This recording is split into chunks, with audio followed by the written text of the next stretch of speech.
Antes de comenzar, sé que el video es largo, pero no quise destemar su experiencia ni su testimonio.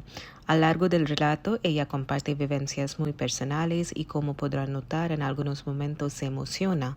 He añadido marcas de tiempo para facilitar la navegación. La grabación se realizó en una ruca, una vivienda tradicional del pueblo mapuche, por lo que es posible que se escuchen animales de la granja del fondo. Gracias de todas formas por acompañarme en este viaje. De la casa hizo una canaleta y plantó tomate y ají. Entonces hacía unos tremendos tomates que le daba. Y después se consiguió unos parrones, plantó unos parrones. Teníamos uva. Me parece como tan inspiradora la historia de cómo no solamente se mudaron desde el campo hacia la ciudad y tuvieron que como enfrentar tantas dificultades, tantos desafíos con el tema de política, con el tema de espacio, con el tema de conversión de ese espacio. Y ahora no solamente han reclamado su cultura para retenerla, pero también invitan a los demás, como usted dijo, con las ferias y todo están abiertos para todo. Es una historia muy, muy inspiradora. Esto, por ejemplo, tiene su comunicación, por eso hay que observar la naturaleza, hay que observar todos los días, hacer una miradita, sentarse, contemplar la naturaleza, mirarla ahí. Y eso no significa que uno está flojeando.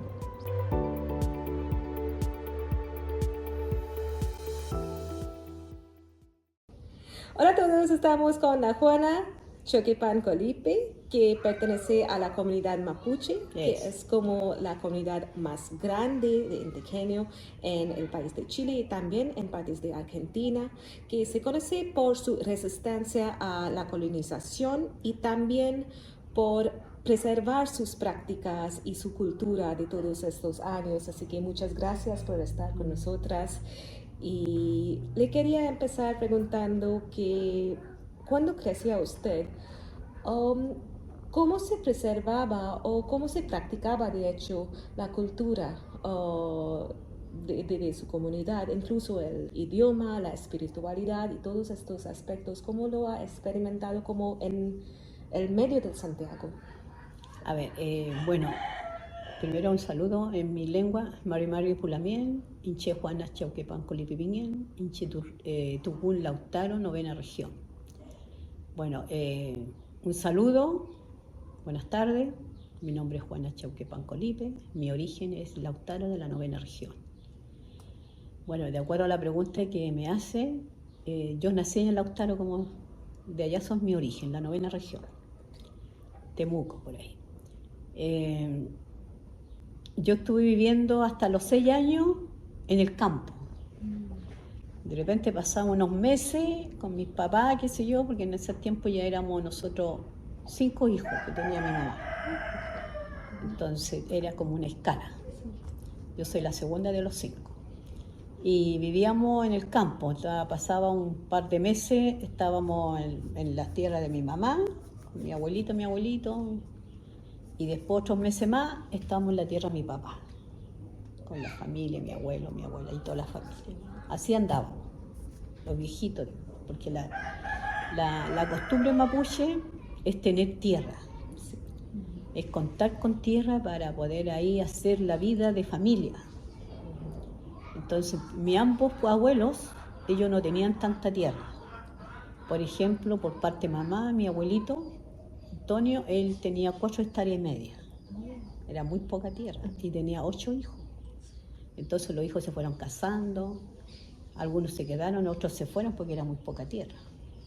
Por parte de papá, ellos eran 10 hermanos y tenía, ¿cuántas tierras? Tenía como 10 hectáreas, un poquito más, pero igual eran pocos. Entonces, como fue creciendo la familia, la mayoría de los tíos se fueron casando y se vinieron algunos a vivir acá en Santiago, también por el tema de las tierras.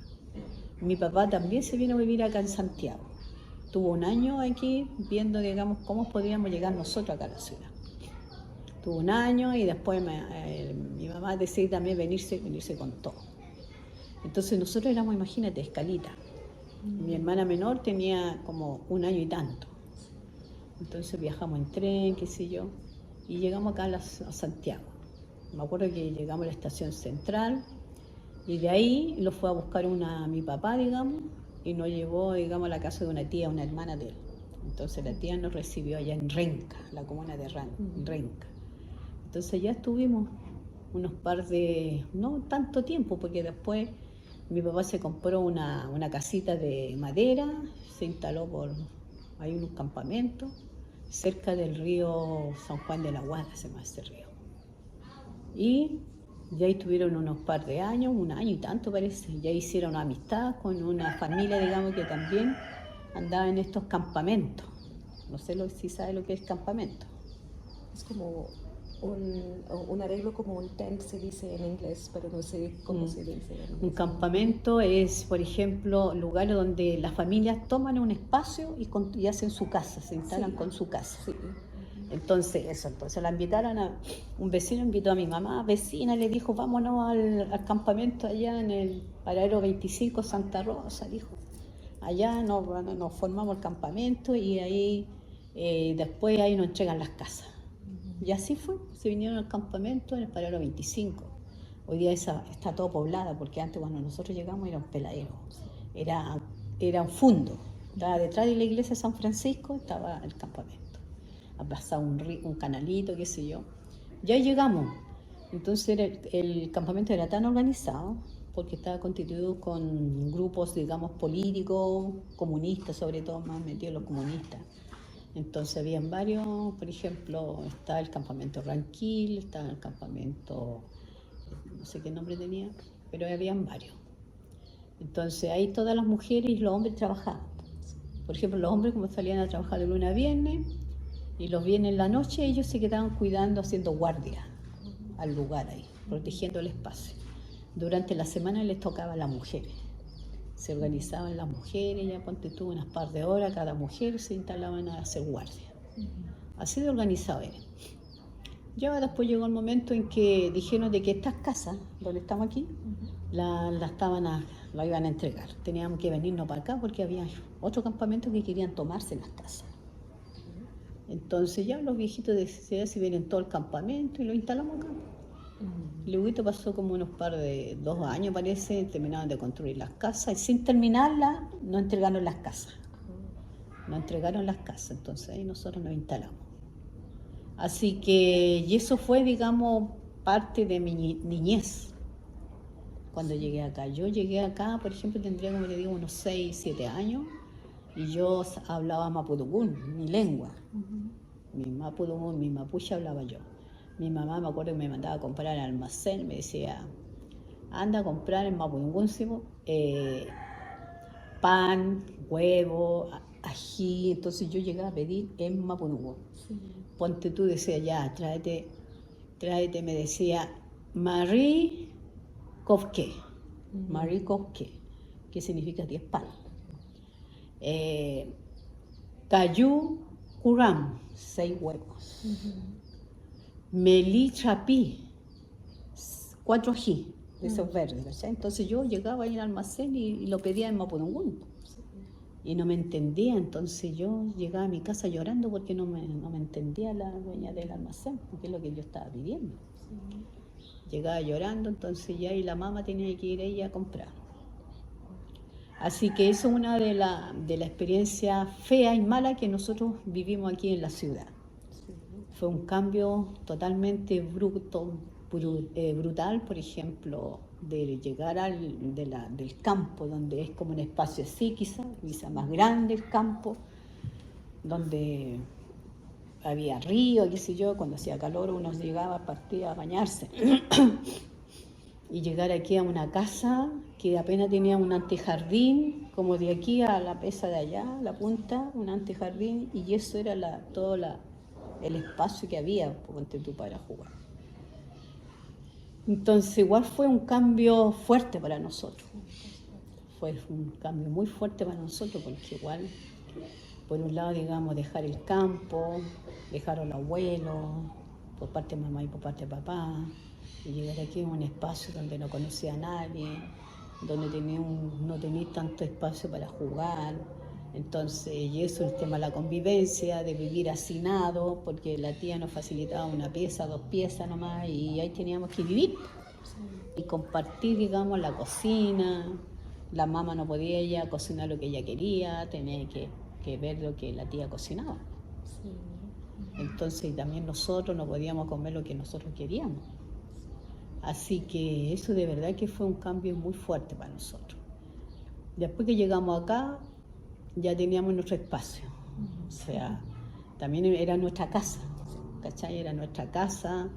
Igual tenía un jardincito que podríamos decir un poquito más grandecito que esto. Esto se le permitía porque la parte de atrás de la casa tenía un patio bien grande. Entonces, como el mapuche, como nosotros somos, a ella le gustaba tener su huerto.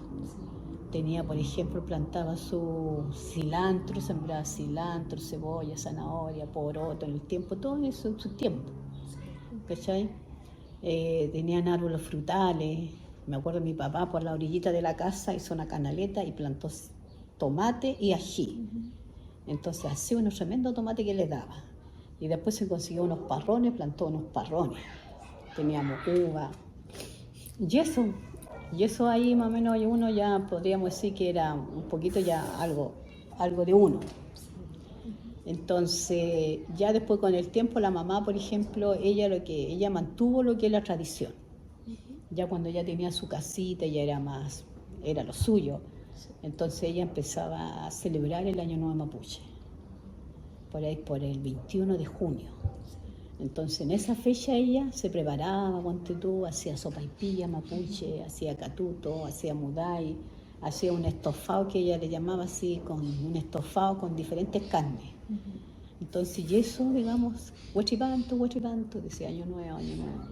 Entonces salíamos y nos levantaba tempranito al día siguiente, decía ya, a bañarse con agüita bendita. Y ahí nos echaba un poquito de agüita y nosotros nos lavamos la cara con esa agüita, como a las 6, antes que saliera el sol. Ella decía, antes que salga el sol. Y nosotros hacíamos todo eso lo que nos decía. Yo el arbolito que teníamos, los arbolitos frutales, nos pasaba una varilla y decía, ya, guasquien los árboles. Dígale, si no dais fruto este año, te vamos a cortar. Y así hacíamos, le golpeamos los arbolitos y sabéis que después nos daban unos frutos tremendos.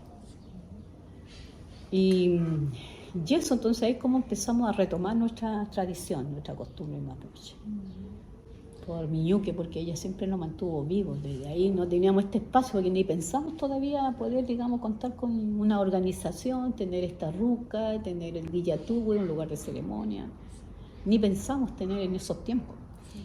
Pero después con el tiempo ya fuimos mamá, yo tuve mi hijo, tuve 2 hijos, mi hermana también tuvieron hijos. Entonces lo que nosotros vivimos en el tiempo de escuela, vivimos una discriminación fuerte, porque los compañeros nos discriminaban por los apellidos, se burlaban de los apellidos, no decían indio, qué sé yo, indio. Entonces nosotros decíamos, oye, nosotros, ¿sabes dónde están los indios? Nosotros no somos indios, nosotros somos mapuche. Entonces, y así.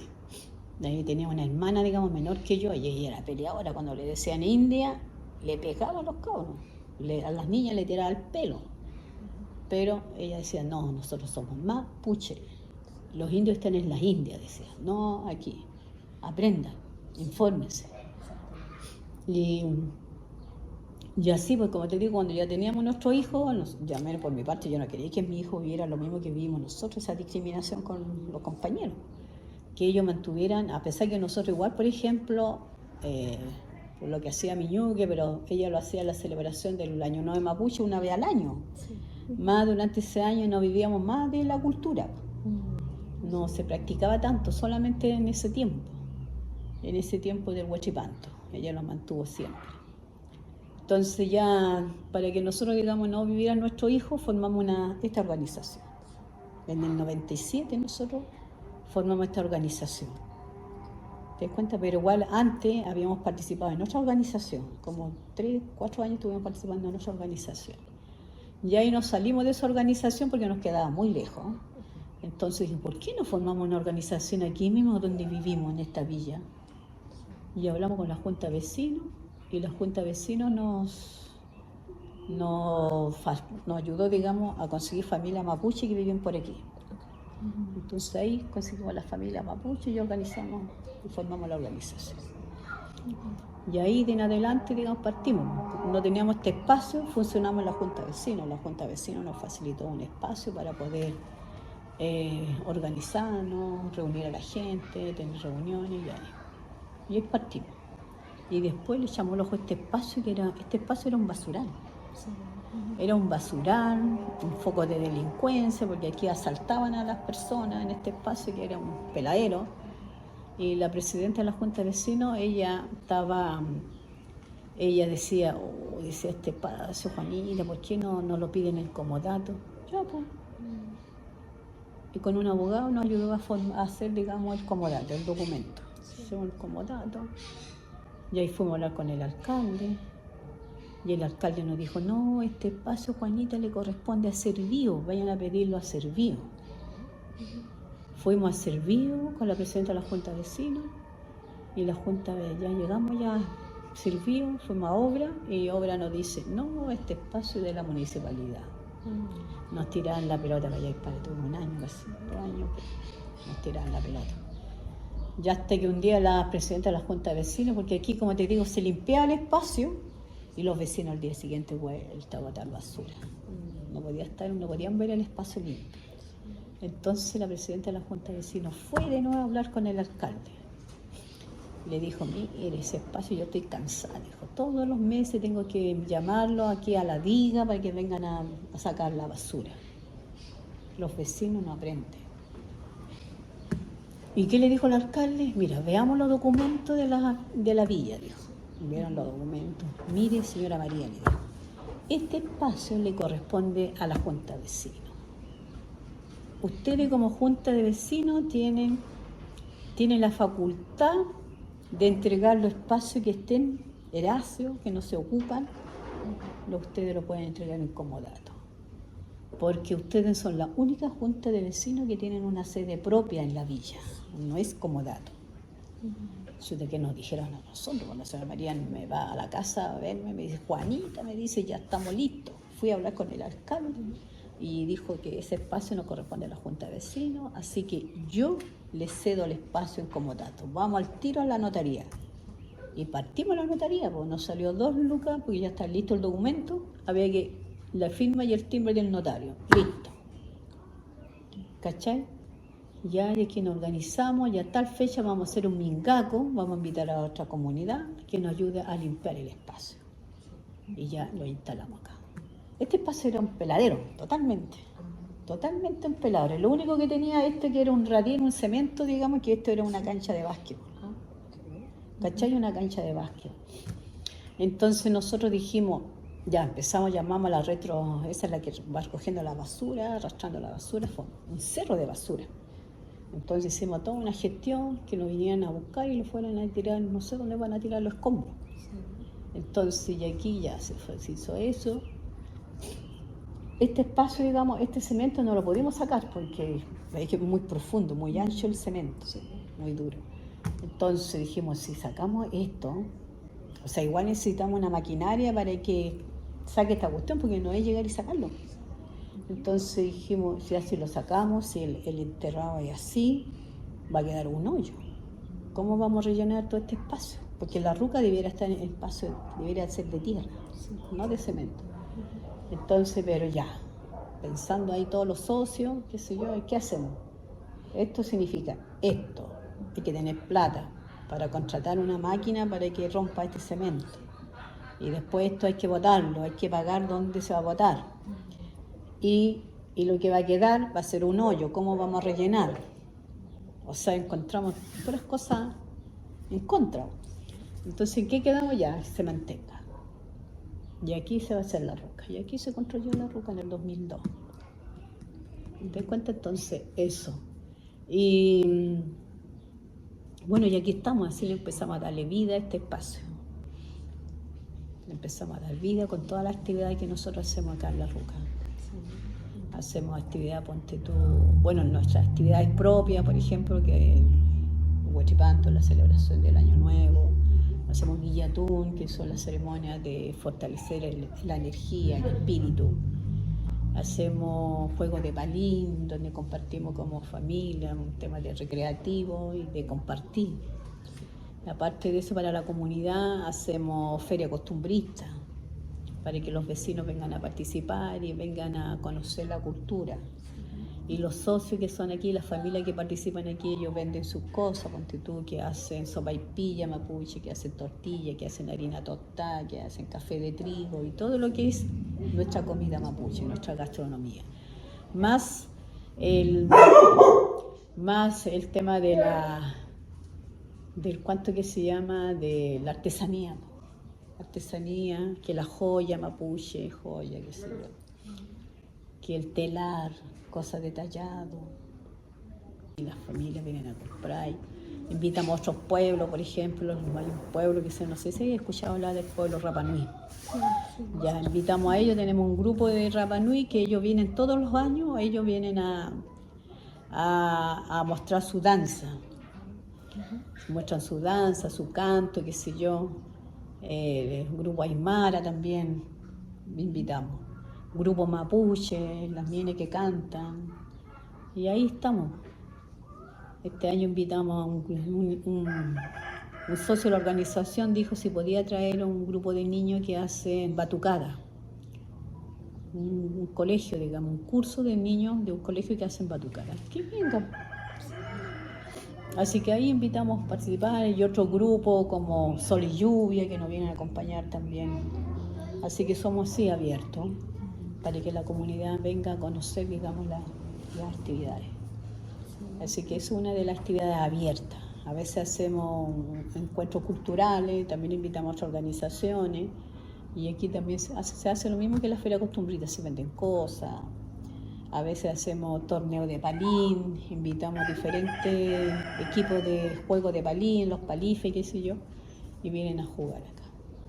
Estamos siempre haciendo actividades. Y acá hacemos, por ejemplo, el tema de salud, yo trabajo el tema salud, en un programa PESPI, que es un programa especial para la salud de los pueblos indígenas, que los recursos bajan desde el ministerio y nos relacionamos directamente con el Hospital Sotero del Río. Y el tema que trabajo que tiene que ver con la prevención del VIH-Sida, pueblo indígena. Entonces trabajamos eso, también este año empezamos a incorporar atención de machi. Entonces, y mañana tenemos ese trabajo, atención de machi, mañana, domingo y lunes. Sí, nos queda una atención que este chico me dijo, el referente del hospital me dijo, no, tiene que terminarlo este mes, yo quería hacerlo el mes próximo año, en enero. Bueno, ahí así rapidito, tuve que gestionar, menos mal que el machi estaba dispuesto a venir, porque él viene de Temuco.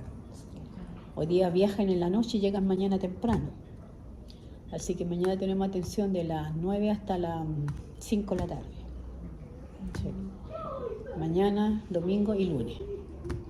Es difícil y me parece como tan inspiradora la historia de cómo no solamente se mudaron desde el campo hacia la ciudad y tuvieron que como enfrentar tantas dificultades, tantos desafíos con el tema de política, con el tema de espacio, con el tema de conversión de ese espacio.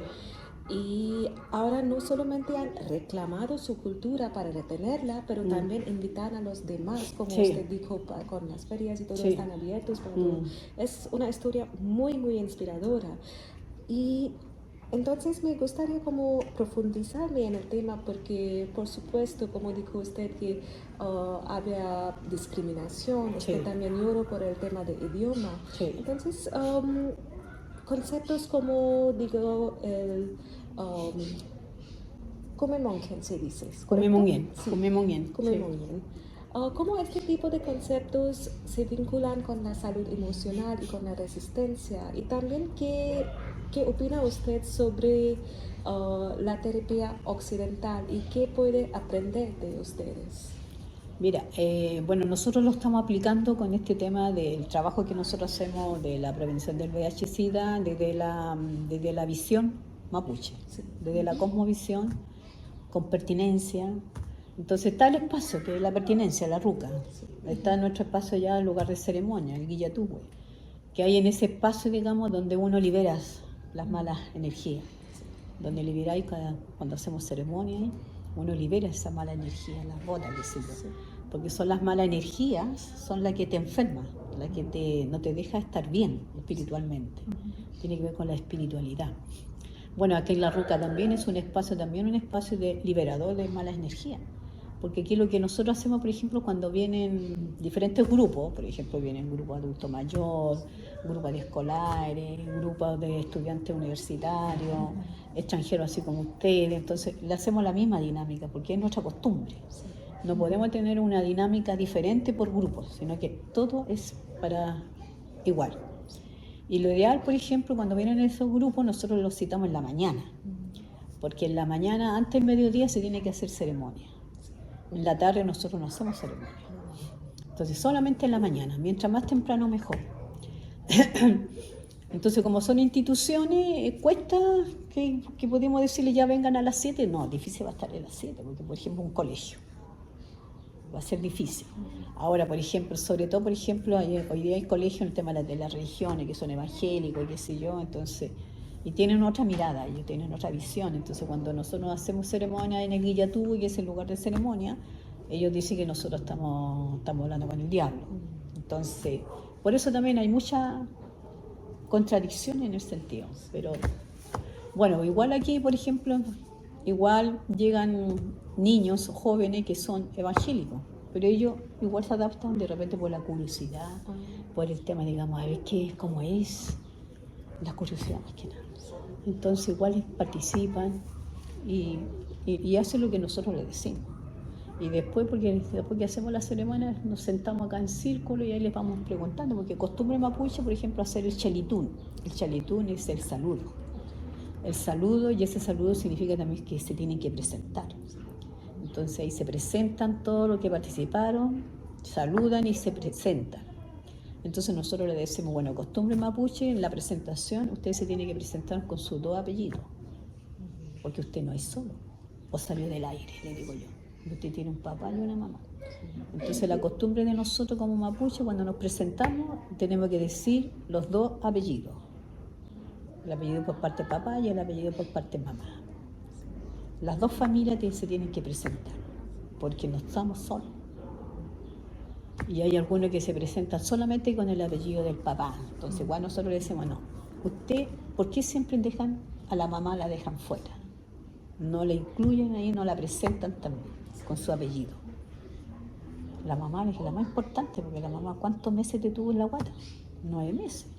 Y más encima no la presenta. Entonces, eso es lo que también entregamos ese conocimiento, de que uno no nació solamente por el papá, sino que la mamá siempre tiene que estar los 2 presentes. Así que ya ahí se presentan y ahí le preguntamos, ¿qué sintieron ahí en el espacio en la ceremonia? ¿Qué les pasó ahí?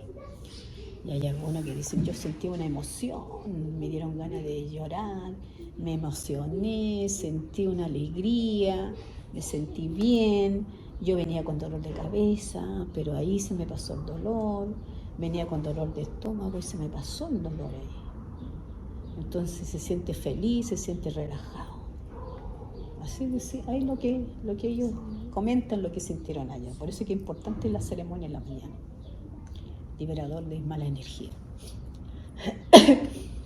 y así seguimos con el tema, pues ya empezamos a conversar y ellos empiezan a conversar, a preguntar, porque ellos son los que vienen a conocer.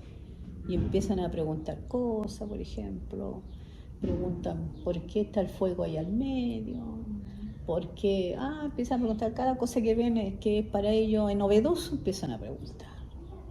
Empiezan a preguntar, por ejemplo, el tema del guillatún, por qué se hace el guillatún, qué sé yo, que el tema, por ejemplo, de allá afuera, qué es, que el mapuche. Entonces yo igual empecé a hacer preguntas, pues yo le dije, a ver, voy a hacer una pregunta. ¿Ustedes saben qué significa la palabra mapuche?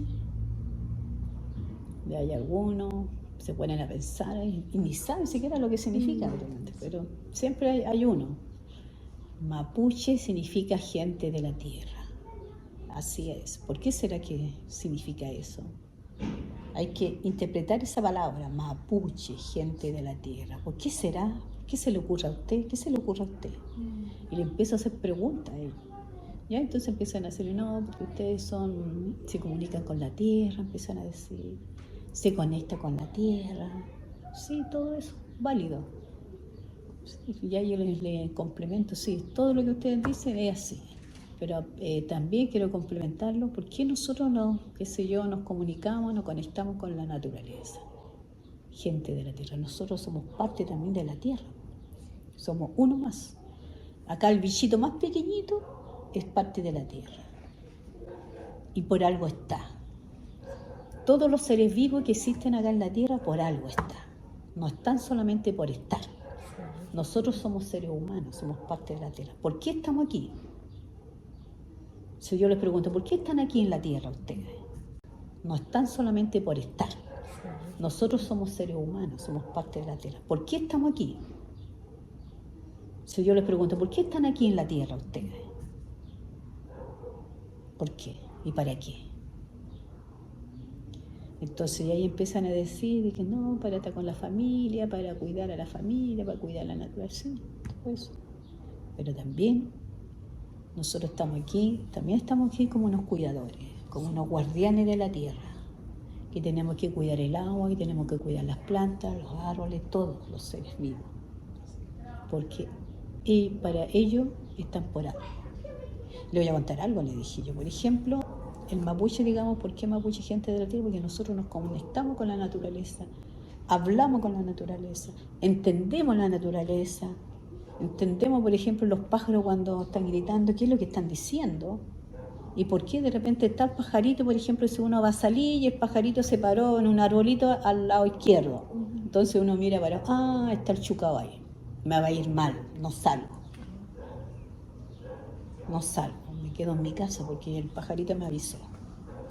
Esa es la comunicación que tenemos. Entonces uno tiene que ser observativo, así que yo lo que les pido, les decía, su celular, porque yo les pido, antes digamos que partamos, apaguen su celular o pónganle en silencio. Porque hoy día, le digo yo, nosotros estamos enviciados, estamos esclavizados con el celular, que dejamos, digamos, de observar la naturaleza. La naturaleza todos los días nos está entregando información. ¿Qué es lo que va a pasar? ¿Qué es lo que me va a pasar? Nos está entregando. Por eso que es la conexión importante, no solamente porque yo me comunico, ¿no? Sino que hay que estar todos los días, ojalá, observar el viento, por dónde va el viento, si ese viento va para este lado, qué va a pasar. Sentir, digamos, los maullidos de los animales, los domésticos, qué sé yo, los gatitos, los perros, ¿por qué ladran? ¿Por qué maullan? Algo están avisando. Ustedes, por ejemplo, ya tienen hay un maullido que por primera vez lo escuchan, entonces tienen que preguntarse, ¿qué va a pasar? ¿Por qué está así? Porque ellos son los primeros que sienten cuando algo va a pasar. Así que, y así, por ejemplo, le decía yo, le contaba la historia también lo que pasó cuando hubo el terremoto grande, no sé si estuviste acá, en 2010. Mi hermana que vive allá en el sur, en Lautaro, ella dijo una semana antes, dijo, ella estaba tomando mate en su casa y de repente empezó a ver filitas de hormigas rojas. Y aquí no es como la hormiga roja. Dijo, pero ahora ya sabía que las hormigas rojas existen y vienen a avisar que algo va a pasar. Entonces pasaban, dijo, filitas de hormigas rojitas y se escondían debajo del mueble. Ahí pasaban y se metían ahí. Y ella dijo, ¿qué irá a pasar? Algo está avisando. Y a la semana partió el terremoto. ¿Cachai? Entonces, eso. Y lo más común ahora en sus casas, le digo yo, también llegan hormigas. Usted tiene su cocina limpia y de repente aparecen las hormigas. ¿Qué te está avisando ahí? Porque las hormigas son las que avisan que vamos a tener un año muy lluvioso. Entonces, y eso es lo que te comunica la hormiga, que te prepares. Si tienes tu casa, por ejemplo, que hay que cambiar el techo, eso te está avisando, prepárate. Esto va a haber mucha lluvia. Entonces, cada cosa, por ejemplo, tiene su comunicación. Por eso hay que observar la naturaleza, hay que observar todos los días. Echar una miradita, sentarse, contemplar la naturaleza, mirar ahí. Y eso no significa que uno está flojeando, sino que está comunicándose con la naturaleza. Está mirando ahí atentamente, todo observando a todos lados. ¿Qué está pasando? Encontré un bicho raro, ¿qué será esto? ¿Qué irá a pasar? Entonces ahí está siempre atento, la comunicación, el viento, todo. Te avisan cosas. Me parece como muy profundo ese tema de que cada cosa, cada ser vivo, tiene como su propósito y su significado, como la hormiga, el bicho y todo eso. Pero podemos también aplicar eso a las costumbres y, por ejemplo, el juego de palín en específico, para tomar como un ejemplo, que tiene como un significado o un propósito más grande, por ejemplo, en términos de aprender equilibrio o la disciplina y todo eso. Claro, bueno, el juego de palín antiguamente cuentan los más viejitos, qué sé yo, incluso hay un libro que habla sobre Pascual Coña, que él habla del juego de palín. Sí. Con loncos, no sé si leíste ese libro. ¿Lo he He escuchado? sobre Ya, Pascual Coña, digamos, fue un lonco, quizás cuántos años atrás, 100 años, 200 años tal vez. Entonces, y él, por ejemplo, hablaba del palín. Y que el palín tiene todo un tema estratégico del cuerpo. Ahí, digamos, porque el juego en sí, por ejemplo, se forman dos equipos. Sí. Y entre ellos son con. ¿Y qué significa el con? Significa de cuidarse. Jugar, pero cuidarse, cuidándose. No atacarte, qué sé yo, que golpearte, no. Sino que siempre estándote entre juegos, cuidándote. Entonces, eso es una de las estrategias y demuestran, digamos, lo que es también la resistencia, porque entre el lonco, digamos, lonco palife, se ponen en acuerdo en cómo van a jugar. Se van a jugar, ponte tú, el que mete más goles, el que gana, ¿cómo lo van a hacer? Entonces ahí ellos se llegan a acuerdo. Entonces, cuando ya dicen ya el que mete más goles gana, entonces ahí la resistencia, diga, se mantiene tan firme que pueden estar jugando toda la tarde o todo el día jugando palín. Porque ninguno de los dos equipos quiere perder. Entonces ahí está. Si antiguamente el juego de palín se ocupaba, digamos, para no llegar a los golpes, pelear entre comunidades, ponte tú, hacían el juego de palín. Por ejemplo, si se perdía un animal, un vacuno, ya, esta comunidad me lo robó. Y la comunidad decía que no. Entonces hagamos un juego de palín. Si pierden, ustedes me devuelven la vaca. Si no, ya, ustedes no fueron. Ahí se ocupaba para no llegar al enfrentamiento, sino que un juego nomás de ahí resistencia, entonces tenían que ahí jugar para no quedar así en culpa. Me encanta como una práctica para evitar el enfrentamiento, se convirtió en un juego que es como más común hoy en día. Entonces, justo como eso, ¿qué papel cree que la historia tiene como entre generación a generación en mantener esta... Claro, por ejemplo, mantener esto ha sido, digamos, responsabilidad de todos. Por ejemplo, en el caso de nosotros, por parte de mamá, mi papá, qué sé yo, y seguramente ellos tuvieron mi abuelito, mi bisabuelo, para mantener esta tradición. Entonces se va entregando de generación en generación. Porque cada familia, por ejemplo, depende del sector donde venga, hay autoridades tradicionales. Por ejemplo, en nuestra familia, por parte de papá, había lonco como autoridad. Por parte de mamá, también lonco, porque mi abuelito, papá de mi mamá, era lonco. Entonces, era palife mi abuelito. Entonces, ya él siempre, la mamá siempre contaba de que mi abuelito siempre lo buscaba en las comunidades para que organizara los guillatún. Entonces, ya él organizaba los guillatún. De repente decía la mamá que hacía una calor muy fuerte, así como la calor que hizo ayer. No llovía, había sequía, qué sé yo, mucho sol y en tiempo de lluvia. Entonces lo llamaban a él y le pedían que organizara un guillatún. Ya mi abuelita organizaba el guillatún, decía. Y hacían llover. Y para parar la lluvia también en el invierno, también mucha lluvia. Entonces todo en exceso es malo. Entonces tiene que haber una armonía, un equilibrio, no puede haber tanto de una cosa. Entonces ahí el abuelito hacía su guillatún con la comunidad, con todo, y paraba la lluvia o paraba la sequía. Entonces, como nosotros como familia, digamos, tanto Chauquepán, Colipe, venimos de familia de autoridades. Familia de autoridades, por parte de mamá, por ejemplo, ahí mi mamá era familia de Machi. Entonces era su abuelita que era Machi. Entonces, y ella, en su tiempo cuando era joven, también casi fue Machi. Así que ella habría sido Machi, pero mi abuelito le dijo que no, que ella no podía ser Machi porque éramos muy poca familia, ella era muy poquito. Y tenía solamente un hijo hombre, las demás eran puras mujeres. Y así con este tema de la generación en generación. Así que como mi abuelito era sabio, era quinche, sabio es quinche. Entonces él se comunicó con la fuerza, el Nehuen de Machi que tenía mi mamá, que la había tomado. Entonces y él le pidió, llegaron a un acuerdo, que ella no puede hacer Machi porque estamos solos. Yo pienso que dijo eso. Y que sí podría seguir siendo, ¿cuánto que se llama? Ceremoniante. Ella era nuestra ceremoniante. Entonces aquí hacíamos actividades, cualquier actividad con ceremonia.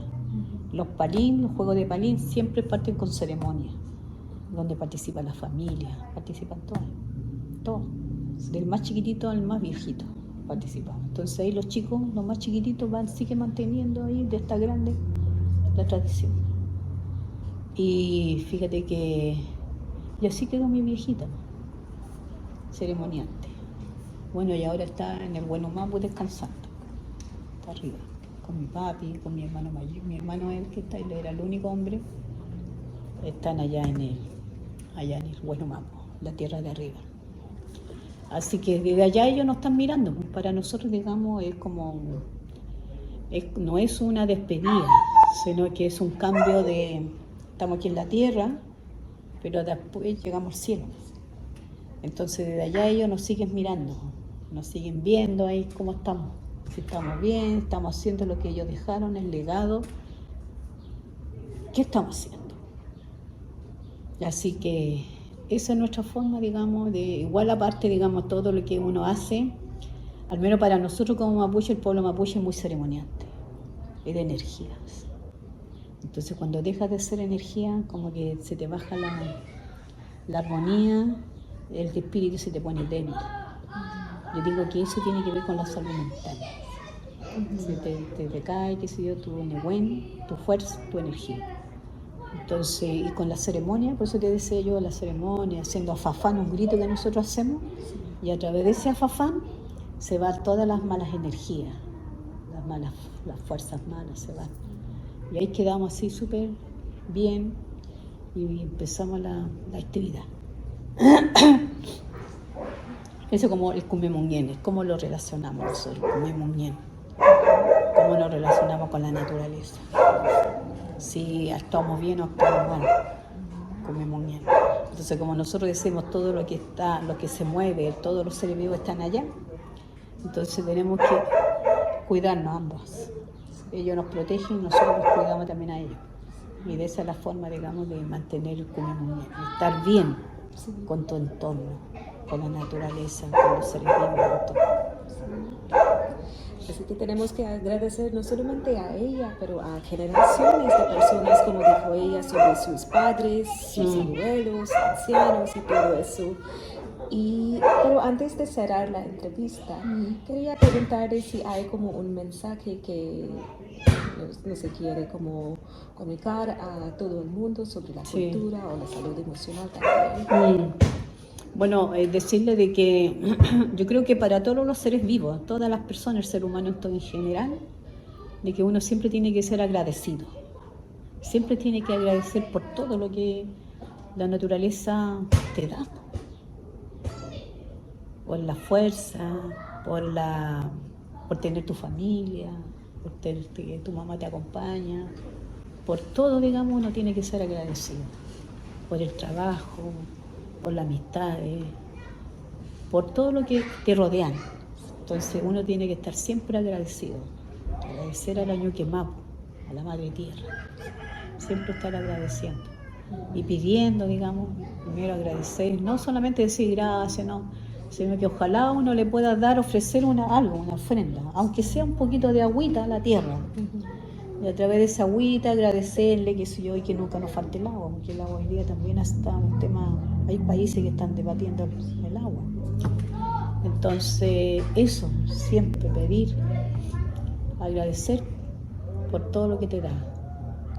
Pedir, por ejemplo, si va a ir a algún lado por primera vez, pedir que te vaya bien, que llegue bien a tu casa, que tu gente estén bien. Siempre ser una persona agradecida. Eso es lo que siempre mi ñuque ella nos enseñó, siempre eso. Uno siempre tiene que estar agradeciendo, siempre dando gracias, pidiendo de que para todos, no solamente para uno, sino que para todos en general. Hay tanta gente mala ahora. Yo digo que muchos porque se han alejado mucho del tema espiritual, se han alejado demasiado. Entonces por eso existen tanta maldad. Pedir por esas personas también, pues, para que puedan tener, digamos, un buen cambio, que puedan cambiar su forma de ser. Entonces uno puede hacerlo, porque ponte tú que el día de mañana ya toda esa gente malula que hay, y el día de mañana empiezan a sentar cabeza, empiezan a chutar.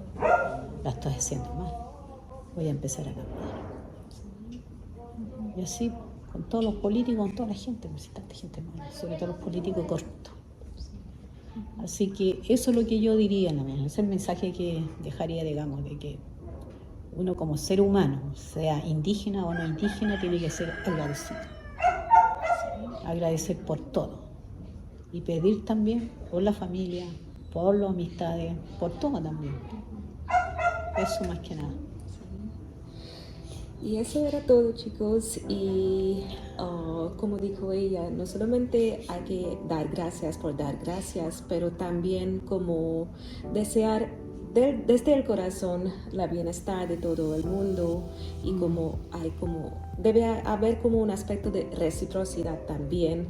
Así que sí, espero que les haya ayudado eso en términos de presentarle a la comunidad como el primer paso, y que vayan a conocer más y más, quizá por curiosidad.